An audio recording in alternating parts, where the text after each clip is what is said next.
E o Ministério Público Federal recorreu da decisão que rejeitou denúncia apresentada contra o blogueiro bolsonarista Lando Santos, criador do canal Terça Livre, por ameaças feitas ao presidente do Tribunal Superior Eleitoral, Luiz Roberto Barroso, e incitação ao crime. Na peça enviada ao Tribunal Regional Federal da Primeira Região ontem, a Procuradoria sustentou que a ameaça a Barroso ficou clara e Alain agiu de forma criminosa ao veicular promessas de violência a uma autoridade. O recurso do Ministério Público Federal no Distrito Federal foi apresentada contra uma decisão dada na terça-feira da semana passada pela juíza Poliana Kelly Maciel Medeiros Martins Alves, da 12ª Vara Federal Criminal do Distrito Federal. No despacho, a juíza diz que declarações do blogueiro não configuram ameaças sólidas e um magistrado não pode nem deve ser facilmente intimidado. A Procuradoria argumenta que tais fundamentos apresentados pela juíza não se sustentam, considerando que o próprio ministro representou contra Alain. Segundo o Ministério Público Federal, tal situação demonstra a intimidação causada pela fala do blogueiro. E vamos falar agora sobre política. Estamos em contato com a Amanda Klein. Amanda, boa tarde. Oi, Denise, boa tarde, um prazer estar aqui de novo com você, boa tarde aos ouvintes e telespectadores da Jovem Pan também. Bom, Amanda, e vamos falar desse cenário político, né? Nós tivemos o presidente Bolsonaro falando novamente do 7 de setembro, que não vai ser com uma espada desta vez, mas é mais uma oportunidade de os brasileiros se manifestarem, um novo dia da independência, e vai se criando uma expectativa de manifestações muito grandes, que causam um certo receio, porque dão a ideia de um novo marco na política brasileira, de uma alteração do atual cenário. Já teve aquela discussão quanto à participação de PMs da ativa ou que estão na reserva, já houve punição aqui em São Paulo, averiguação.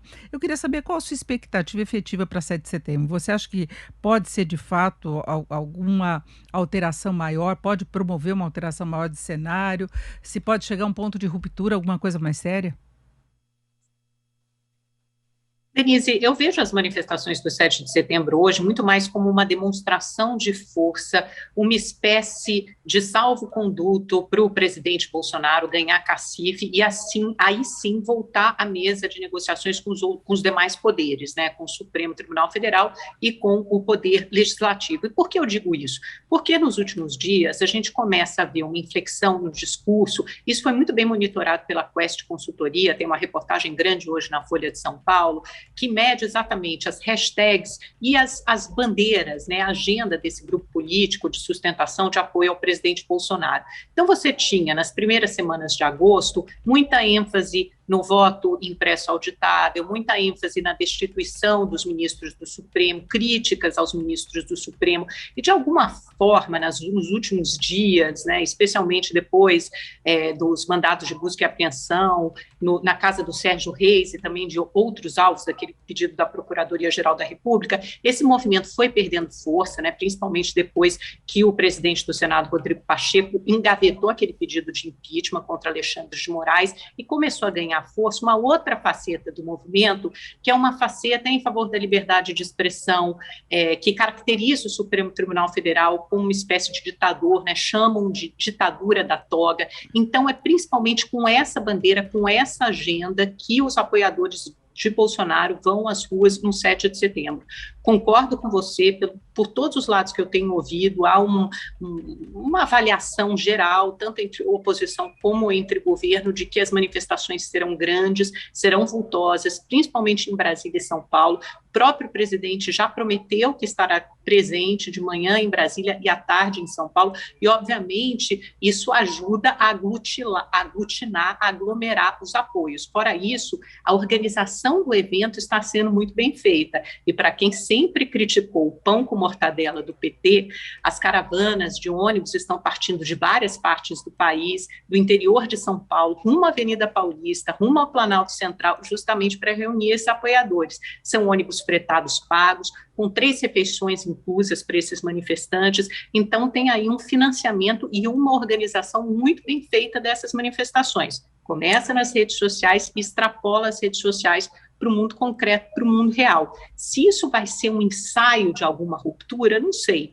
Eu tenho visto por parte do governo e do próprio presidente Bolsonaro uma tentativa de amenizar e de passar uma espécie de verniz democrático nesse discurso, que antes falava muito em destituição dos ministros do Supremo, ataques, obrigar o Senado a aceitar o pedido contra Alexandre de Moraes e outros ministros do Supremo, e hoje está muito mais ligado a essa bandeira de liberdade de expressão. Só que alguns desses apoiadores são mais radicais e mais violentos. Então, é difícil prever exatamente o que pode vir à tona, o que pode acontecer por parte dessa franja mais radical dos apoiadores do bolsonarismo.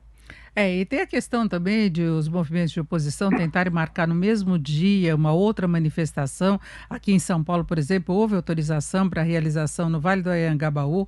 Eu acho que isso pode tumultuar a cidade, que em algum momento pode haver encontro, não é, dessas duas manifestações. Eu acho uma situação bastante arriscada, porque a gente tem uma situação de polarização. Agora, Amanda, eu queria chamar a atenção de um outro ponto que a gente tem visto aí nos últimos dias, várias manifestações da sociedade, da ala empresarial, pedindo uma pacificação entre os poderes pelo receio das implicações que isso possa ter na economia. A gente tem até alguns dados econômicos positivos, a melhora das contas públicas, melhora inclusive do mercado de trabalho, que foi divulgado hoje. Agora, são dados de algum tempo atrás. O que a gente tem visto nas últimas semanas é uma instabilidade maior do mercado financeiro, pressões sobre os juros, tem a questão da crise de energia, que já é uma ameaça aí no cenário econômico, pode atrapalhar bastante, tanto via inflação, como o risco de racionamento, de se ter que economizar energia. Então, a gente viu aquela manifestação que deu polêmica toda com relação à Febraban, a participação. Fiesp, a pedido, resolveu adiar para depois de 7 de setembro, mas teve manifestação de empresários do agronegócio, tivemos manifestação dos prefeitos, de governadores que tentaram, inclusive, uma reunião com o presidente Bolsonaro. Então, a gente vê várias iniciativas no sentido de se buscar pacificação, não é? E o que me chama muita atenção nesse cenário que você traçou também, Denise, é que nesse manifesto, por exemplo, da Febraban, e aí unindo com aquela primeira agenda, que é a agenda em favor da liberdade de expressão, a gente sabe, você talvez melhor do que eu, porque você tem muitas fontes do mercado financeiro, que houve uma pressão muito grande por parte do governo, né, de aliados do presidente Bolsonaro, como o presidente da Câmara, Arthur Lira, para desmobilizar esse manifesto. E o manifesto que era uma coisa anódina, uma peça super tímida, que acabou sendo divulgado de qualquer maneira, porque vazou a íntegra para os jornalistas, né? Era para sair hoje nos jornais, nos principais jornais de todo o país, e ontem também estava nos principais jornais de todo o país, de qualquer forma, porque tinha vazado o texto. E era um texto que, como você disse, falava em pacificação entre os poderes, não citava nominalmente nenhum deles, nem o presidente Bolsonaro, inclusive, apesar de ter um destinatário muito certo, que era o presidente Bolsonaro. Agora, imagine só o nível de ingerência política, de preocupação e até de autoritarismo desses presidentes, como o presidente da Caixa, Pedro Guimarães, do Banco do Brasil, que são apoiadores do presidente Bolsonaro, amigos da família, principalmente o Pedro Guimarães, para tirar os bancos públicos da Febraban, né, para não serem mais associados da Febraban, caso esse comunicado viesse a público, fosse publicado nos jornais. Então, imagine só essa briga política que deu por uma peça que poderia passar quase despercebida. Não sei se você entende isso como uma espécie de desembarque, ou de início de desembarque, poderia sinalizar o início de desembarque de uma parte importante do PIB representada por essas entidades, que obviamente são as mais poderosas do setor produtivo e do mercado financeiro, se isso poderia sinalizar um fastio, um cansaço, um descontentamento a ponto de um comunicado ser redigido por tantas mãos, né, passar assim, por 200 entidades empresariais, entidades de classe. Olha, Amanda, eu vejo um certo cansaço, sim, mas além dessa questão política, que é cada dia uma novidade, cria esse clima aí de expectativa quanto a alguma ruptura, a dificuldade de encaminhamento de conversas mais produtivas, né? Se pensando em país, no meio de uma pandemia, ainda tem crise econômica, desdobramento de tudo que aconteceu no país, mas há um certo cansaço em relação a algumas medidas também que foram lançadas pelo Ministério da Economia, a insistência em relação a essa proposta de reforma reforma do imposto de renda, isso pegou muito mal junto aos agentes econômicos de modo geral, não só mercado financeiro, mas também empresários. Você tem críticas para todo lado e uma insistência muito grande do Ministério da Economia de levar isso à frente, mesmo com sucessivas alterações, o relator já não sabe mais o que fazer com relação àquilo, agrada de um lado, desagrada do outro, pressão de governadores, de prefeitos. Aí o ministro Paulo Guedes até me disse na entrevista aqui na Jovem Pan que se ele desagradou a todos, é sinal que ele está certo. Nem sempre é assim, né? Nem sempre porque você desagrada que você tem um meio termo mais equilibrado. E a PEC dos precatórios, que foi um outro problema, que agora se tenta uma pacificação, que eu acho que é uma iniciativa positiva. O resultado pode não ser tão positivo do ponto de vista econômico, mas se tenta aí uma saída negociada entre a presidência do Senado, da Câmara, com a participação de Luiz Fux, com a participação do Ministério da Economia. Ontem nós vimos Rodrigo Pacheco conversando com Paulo Guedes. Talvez se tente alguma coisa que seja mais aceitável, embora possa deixar uma dívida enorme lá na frente a ser administrada, né, para não comprometer o teto de gastos. Mas é uma tentativa de alguma pacificação em algum sentido. Mas eu acho que essas medidas, essa insistência, medidas que são lançadas sem um planejamento maior, isso traz um desgaste, sim. Pois é, Denise, e olha que presentão, né, que o próprio Supremo Tribunal Federal está entregando aí de mão beijada para o Palácio do Planalto. Vai ser crítico, vai ser alvo dessas manifestações do 7 de setembro, mas conseguiu ali uma movimentação, uma solução para essa questão da PEC dos precatórios, que nem sequer, provavelmente, não vai ter que passar pelo Congresso e ainda vai limitar esse pagamento dos precatórios no ano que vem ao nível de 2016, corrigido pela inflação, ou seja, vai sobrar mais dinheiro em caixa para o governo federal fazer um Bolsa Família mais robusto, o Auxílio Brasil, e também gastar em obras, em investimentos, em qualquer coisa que queira, em pleno ano eleitoral. E esse presente vem do Supremo Tribunal Federal, que é uma concertação que parte ali do presidente Luiz Fux, do TCU, então foi uma solução encontrada e que o Paulo Guedes não vai nem precisar se desgastar para tentar aprovar uma PEC, que precisa de uma maioria expressiva, né, de 3/5 do Congresso, para conseguir viabilizar o tal do Bolsa Família robusto que eles acham que pode ajudar a reeleger Bolsonaro.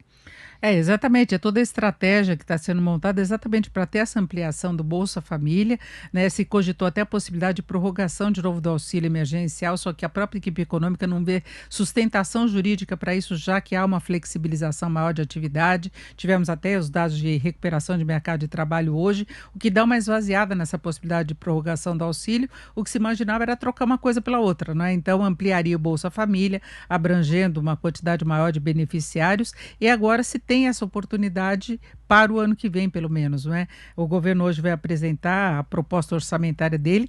Desta vez é uma obra de ficção mesmo, porque vai depender do que sair dos precatórios, vai ter uma alteração, quando tiver a Bolsa Família vai ter outra alteração, então já se sabe que vai ter que ter algumas mudanças em relação a isso, com base nessas negociações. Mas eu acho que o governo está desperdiçando um momento que poderia ser muito positivo para a economia, porque estava vindo tudo bem, assim, era uma recuperação importante, saindo de uma retração que nós tivemos no ano passado, com flexibilização, com números melhores das contas públicas, de emprego, né, potencial de atração de investimentos, tem programa de concessões, privatização, então era aproveitar com menos ruído, né? Pois é, Denise, eu acho que o governo praticamente joga aí uma chance grande de se cacipar para a reeleição do ano que vem. Tudo bem que ainda assim a gente ainda ia continuar tendo inflação, crise hídrica, crise energética, mas mesmo se essas crises fossem endereçadas, talvez de uma forma mais objetiva, mais didática, mais concreta, com esclarecimentos à população, passar por esse maremoto, por esse terremoto, poderia ser feito de alguma forma mais suave. Eu concordo com você, porque insistir nesse confronto entre poderes, se digladiando entre poderes, isso contribui para gerar uma turbulência no mercado financeiro, fora essas reformas que não saem, geram mais ruído fiscal, a gente sabe que isso pressiona o dólar, aumenta, impacta na inflação, a inflação maior do que poderia ter sido, fora que o Brasil mal conseguiu surfar nesse boom, nessa onda das commodities, né, Denise, que acho que pode, não sei, você sabe melhor do que eu, terminar antes de começar, o Brasil poderia ter se beneficiado muito mais disso, o dólar poderia estar mais baixo, é difícil entender por que não está, mas parte dessa explicação está justamente nesses ruídos e nessa forma muito incompetente e truncada do governo lidar com todos esses assuntos. Se você me permitir, daqui a pouco, Denise, não sei se o tempo está acabando, mas eu tenho até algumas apurações importantes para te falar sobre CPI, se você quiser entrar nesse assunto, assim, já te deixando... Ia falar agora, já te dando a deixa. Ia falar exatamente agora de CPI, pode passar para mim o que você pretende apuração. Hoje não deu certo o depoimento, eles entraram numa discussão aí de requerimentos, né, novos passos da CPI, mas o que você traz de novidade? Denise, algumas coisas, alguns pontos importantes. Primeiro, porque apesar de você não ter tido o depoimento do Ivanildo, que é aquele motoboy da BTC Log, uma empresa que faz armazenamento, distribuição de vacinas e medicamentos, uma empresa que ganhou muito dinheiro, foi contratada logo depois que o Ricardo Barros, o líder do governo na Câmara, deixou o Ministério da Saúde em 2017.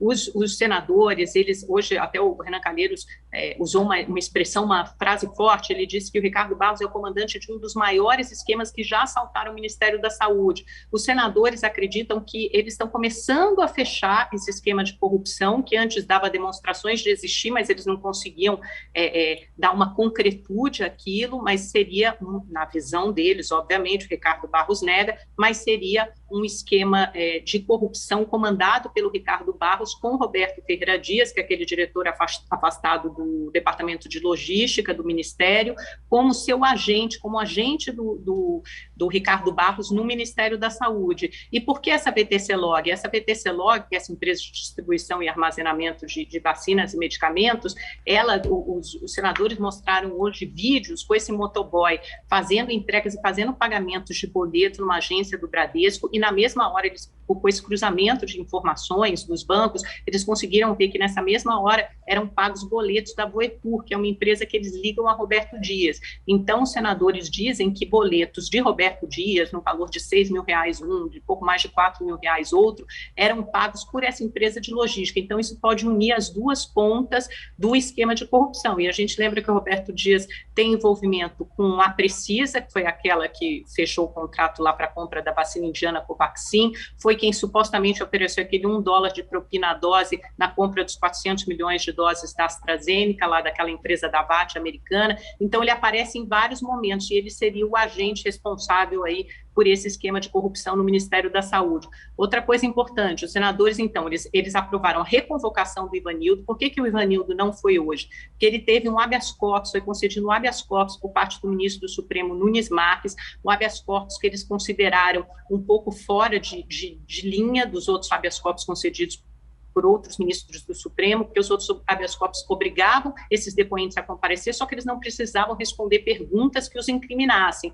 E esse habeas corpus do Nunes Marques, ele foi mais longe, ele desobrigou o Ivanildo, o motoboy da BTC Log, de comparecer, se quer comparecer a essa sessão da CPI. Então, o que a CPI fez? Aprovou a reconvocação do Ivanildo e entrou com um recurso no Supremo Tribunal, que é chamado de agravo, e aí esse recurso é analisado pelo Nunes Marques, né, para falar, pedindo a vinda do Ivanildo, o comparecimento do Ivanildo, do motoboy à CPI, mas ele tem que ser apresentado também aos outros integrantes da segunda turma, da qual o Nunes Marques faz parte. Então, essa esperança da CPI de reconvocar o motoboy para ver o que ele tem a dizer, porque ele fez ao longo de 2 anos mais de 5 milhões de retiradas em espécie de dinheiro da boca do caixa para a BTC Log. É muito dinheiro, pode sinalizar para um esquema aí de lavagem de dinheiro, de corrupção grande. Então, é isso, os senadores querem avançar nisso. E outra coisa, a convocação, também aprovaram a convocação da Karina Cufa, que é a advogada do presidente Bolsonaro. Ela estaria promovendo jantares para reunir lobistas aí de compra de medicamentos e vacinas, e conversando com um senador agora há pouco, ele me disse o seguinte, um daquele grupo do G7, né? Ele falou que tudo indica que há informações de intermediação, tráfico de influência envolvendo a Karina Cufa e aquisição de insumos, e que o nome dela aparece num inquérito no Pará sobre a venda de testes para a Covid. Teve uma operação da PF sobre essa venda de testes, e há muitas citações a Karina Cufa. Então, a CPI, de repente, ganha um fôlego nessa reta final, e o relator Renan Calheiros até já admite a possibilidade de atrasar um pouco essa entrega do relatório, que estava previsto para a segunda quinzena de setembro, e isso ficar mais para o finalzinho do mês, se eles conseguirem avançar nesses novos flancos aí de corrupção, finalmente dar uma cara para essa corrupção, porque antes a gente sabia que alguma coisa estava aí, que tinha lá, mas agora esses documentos, essa quebra de sigilo da BTC Log essas retiradas de 5 milhões de reais... Pode ter a configuração geral, né? Exatamente, são considerados os documentos mais importantes, mais reveladores que já chegaram à CPI até agora. Então, vamos ver se eles conseguem avançar aí nessa reta final. É isso, muito obrigada, Amanda. Uma boa tarde para você. Boa tarde, Denise, boa tarde a todos.